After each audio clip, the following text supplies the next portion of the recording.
Welcome back to Season 2 of That's So Second Millennium, the Catholic Science podcast, where we look forward to the new synthesis in the new millennium between faith, philosophy, and science.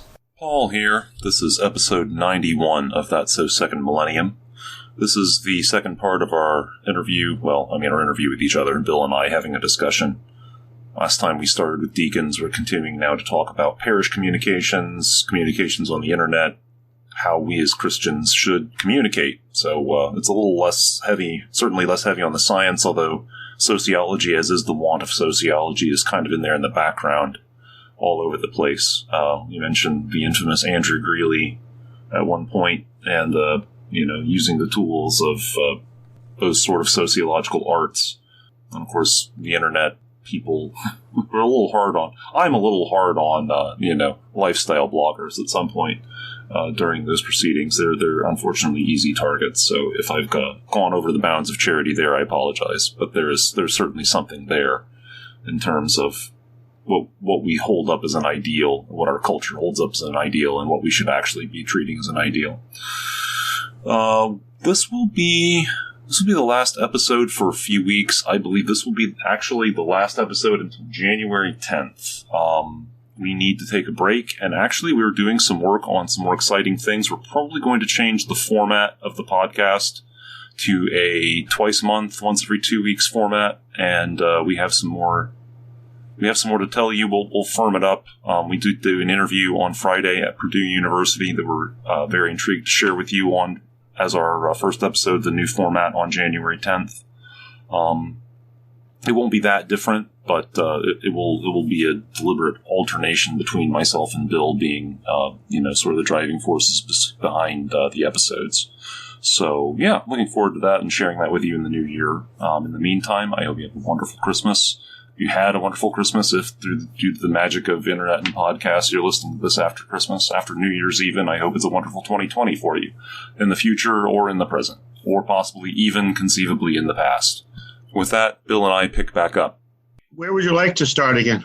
We had been finishing up talking about, we'd been discussed deacons and, the need for people to talk about parishes. What I see starting to happen, there are at least some books coming out, some communications about this, best practices, so to speak, parishes that have actually successfully changed into a functional human group that is actually doing something to spread the gospel, right, and improve one another's lives. So that's right. That's hopeful, and we need a lot more of people, tuning into that. To think about.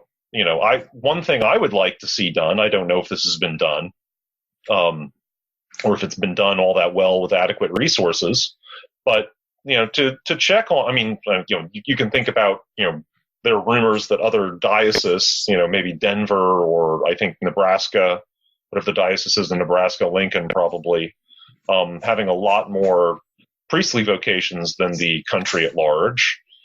What practices are actually associated with that? Are they what people claim them to be, or are they something else?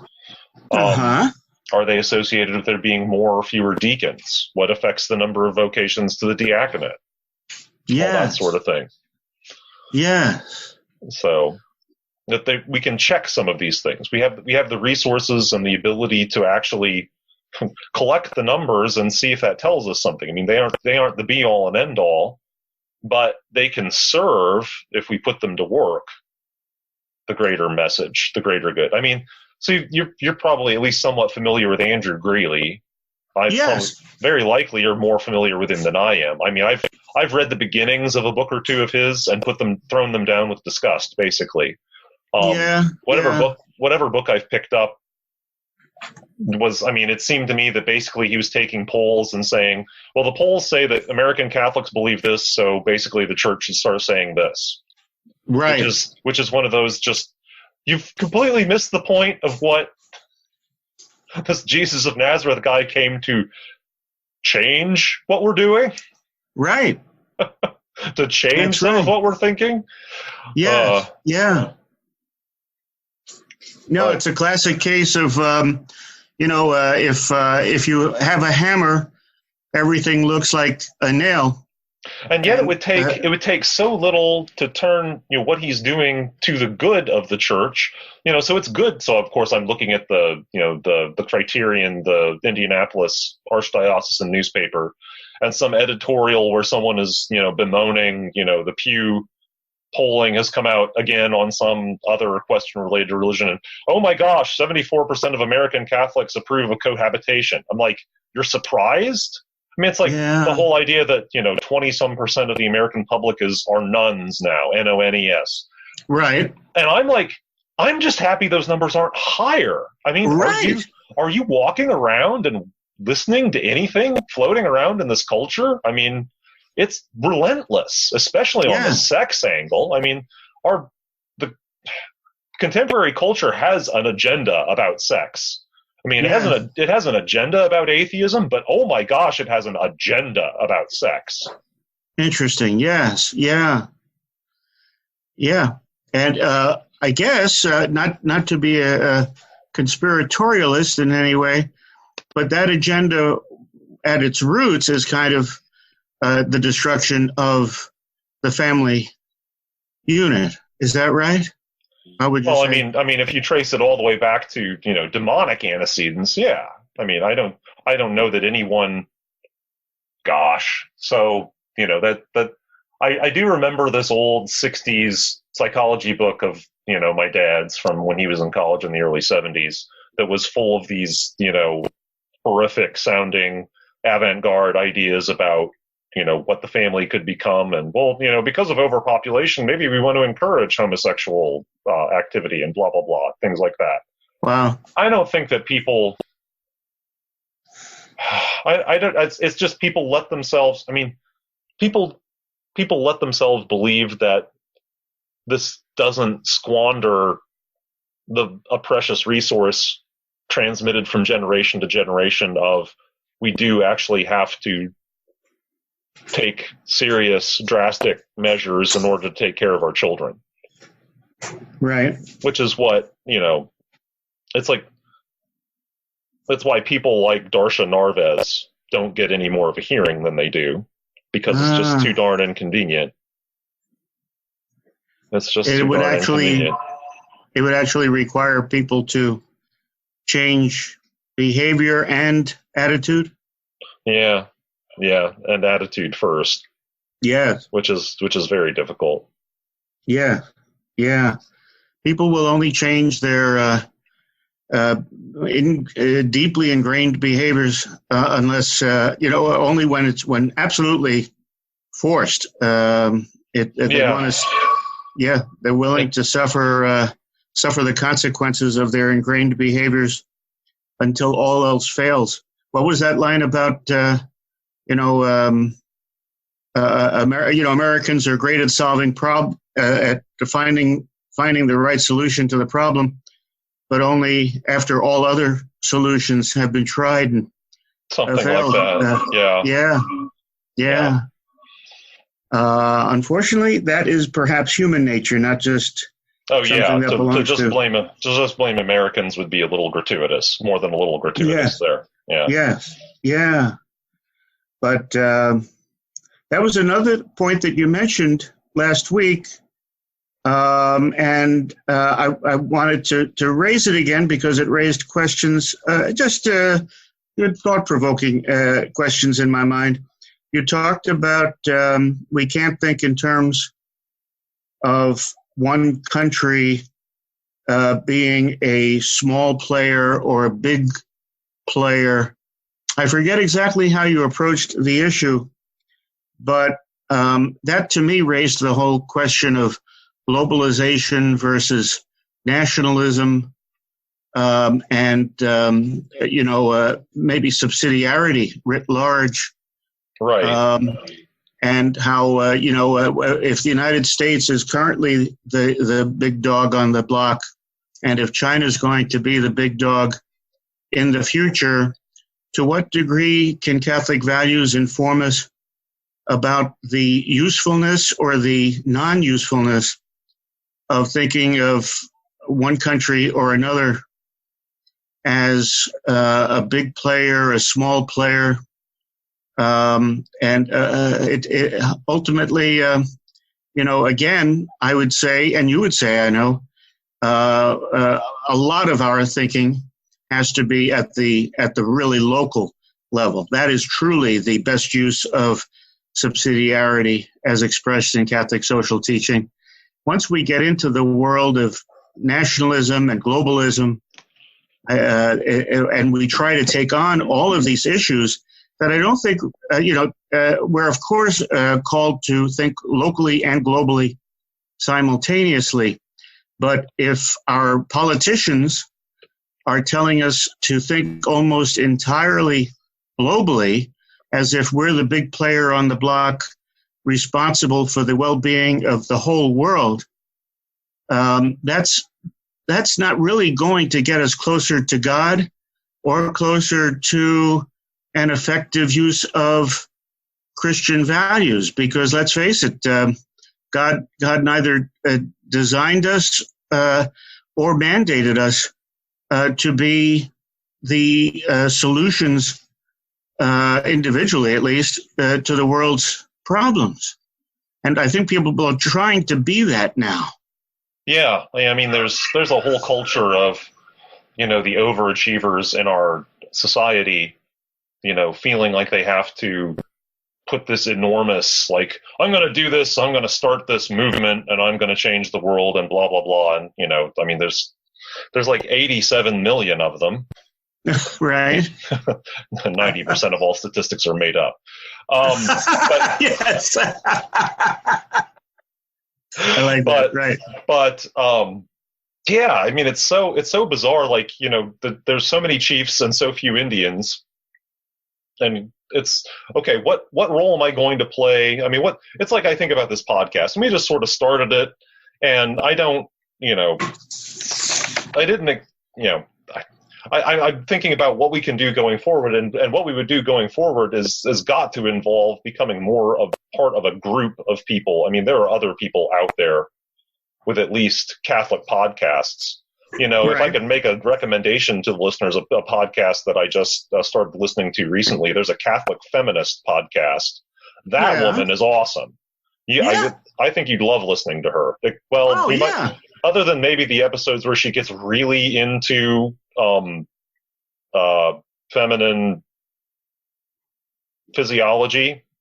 The feminine genius that no physiology. No. Physiology, like the nuts and bolts of, taking care of our bodies because they're sacred, and women's bodies need a lot of taking care of. They are extremely complicated, and they must do very rigorous things, most notably, of course, bear children. That was her last episode, was actually talking to a physical therapist who, deals with women who their pelvic floor. Okay, I'm not doing a good job of selling this podcast. That is one corner of what she talks about. And those of you who are in fact blessed with female bodies would enjoy perhaps those episodes more than Bill and even I, even though I do take a certain interest in those matters. Dating all the way back to when I used to volunteer at the Women's Care Center in South Bend. But indeed, and was forced to take an interest in those matters.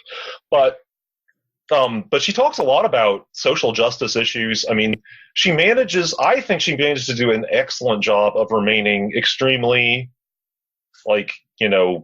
Orthodox Catholic, not gratuitously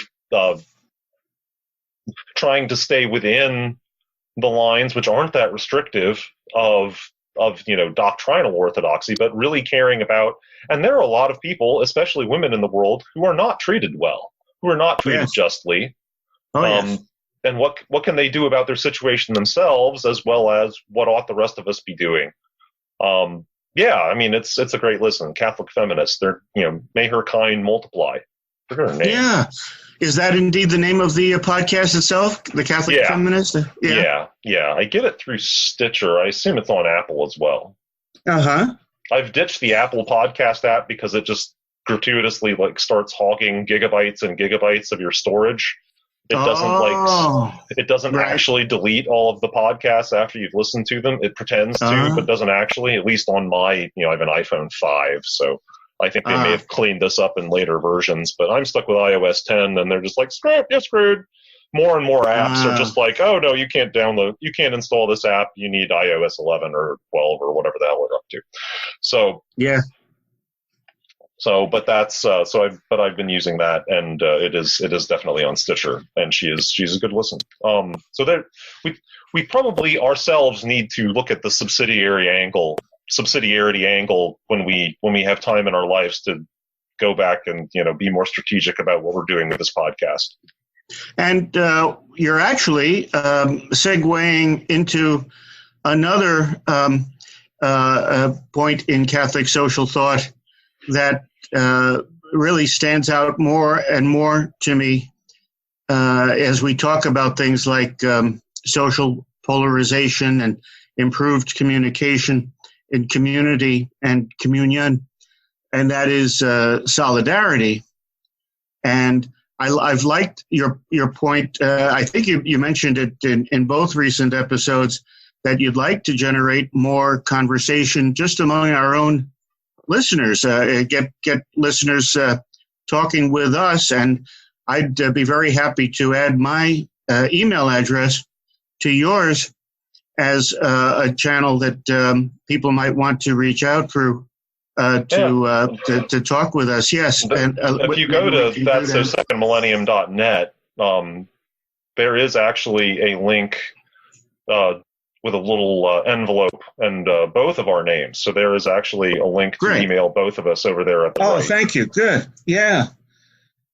No, it is true that we need to form. Everybody has formed podcasts and blogs and YouTube channels, but in a sense, maybe we're reaching the time for some kind of a grassroots-driven merger, or at least greater affiliations and partnerships, and some way of identifying like-minded people across all of these particular channel boundaries, huh? Yeah, we would hope so. Yeah, I've certainly felt that way. As I tried to be a little bit of a thought leader in the world of improving communication in the light of Catholic social values. When I've done some public speaking with parishes and all, I've realized that, and I knew this from the start, while my point is always about Pope Francis and the very good points he raises about the need for better constructive communication throughout the church and at the local parish level. He's saying that we need to reach out in broader ways. He demonstrates it in his own life and in his own approaches to conversation. He's been willing to sit around the table with folks who otherwise would be classified or labeled as, disagreeing with Catholics on many issues. But he says, well, let's at least get around the table together and talk about the things where we can reach some agreement. We have to start talking along those lines and building community across the current structure of communities that has formed in social media. And those communities often tend to be, not ours, thank God, but a lot of communities tend to be exclusionary rather than inclusionary. You have to wear a certain number of badges. Yeah, that's right. And you have to be part of the,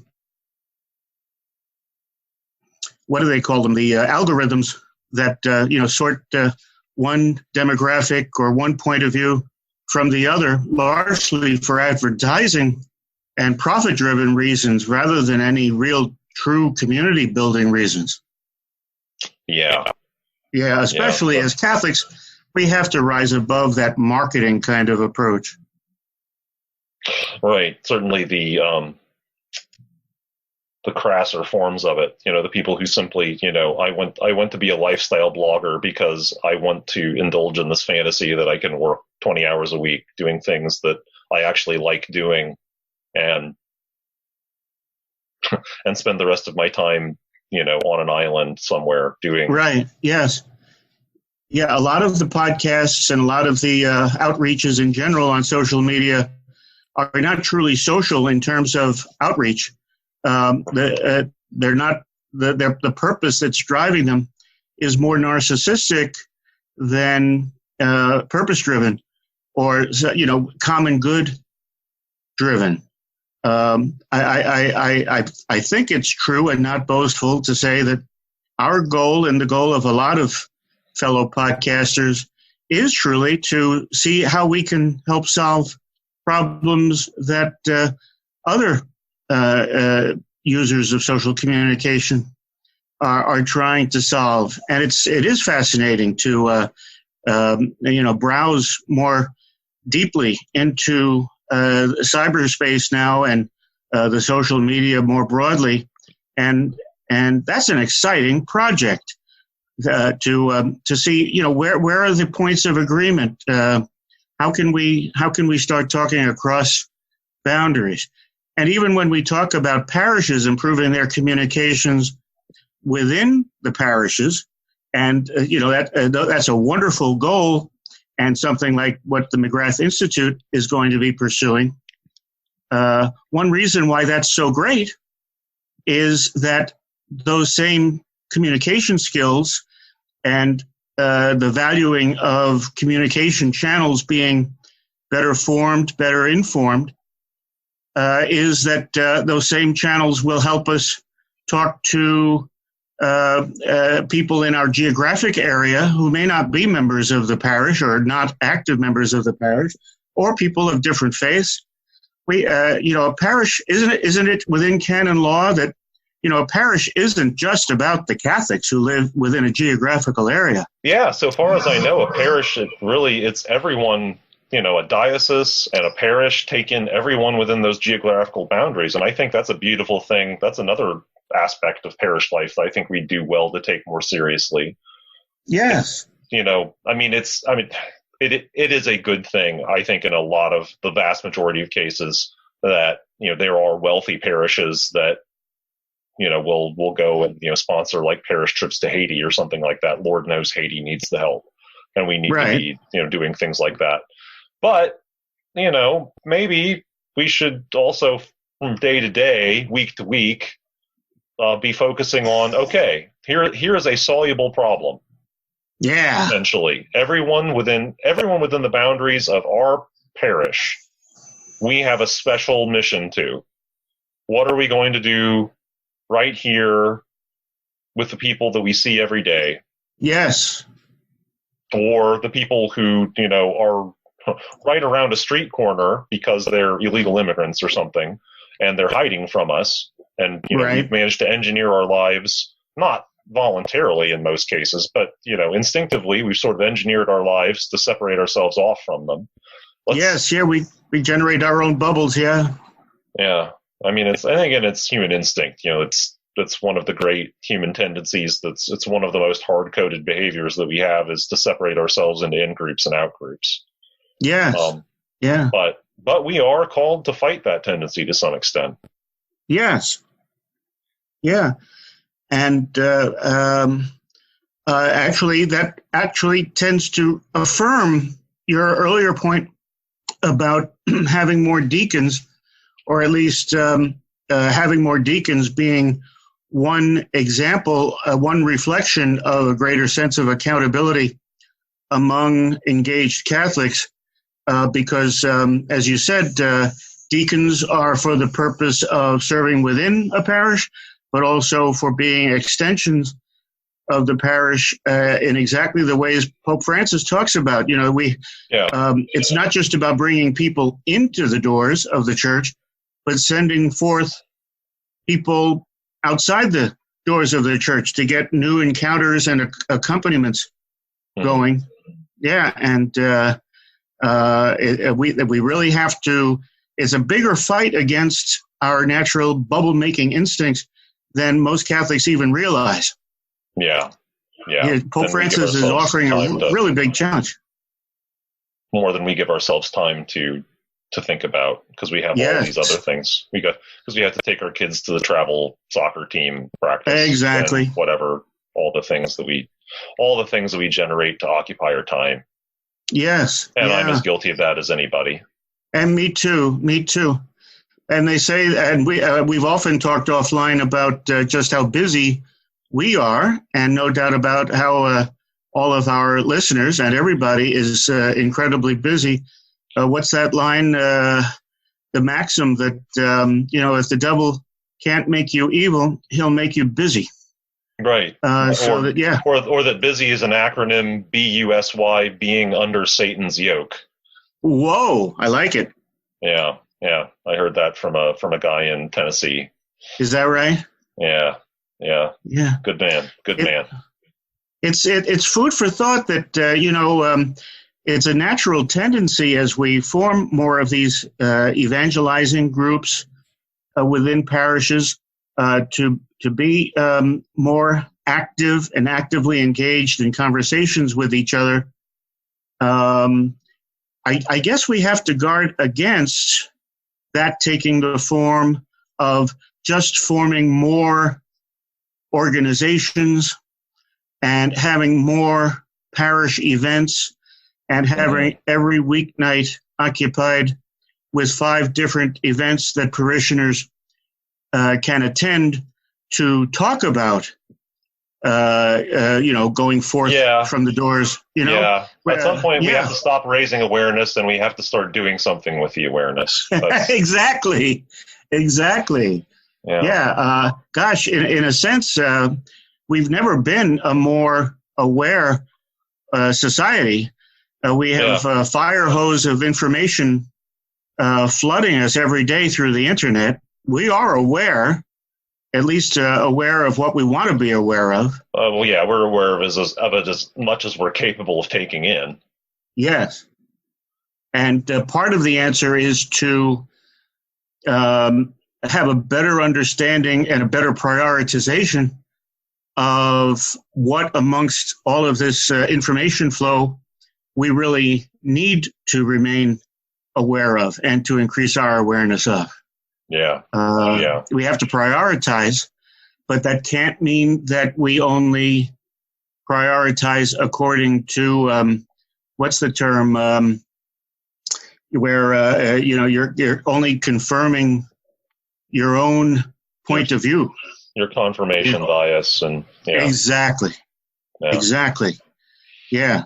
Boy, so it really is a tremendously difficult, multi-layered challenge. We haven't even faced the complexity of the challenge, much less addressed all of the ways to address it best. And unfortunately, we're at the point where I am really going to have to sign off for the day. Oh, okay. That's it's been a good conversation. Yeah, this was actually pretty good. If you enjoyed this episode or one of our previous episodes, please leave us a review on iTunes. iTunes is the biggest distributor of podcasts, and having reviews there will help us reach a wider audience. We would also love it if you posted your review on other services like Google Play and Stitcher as well.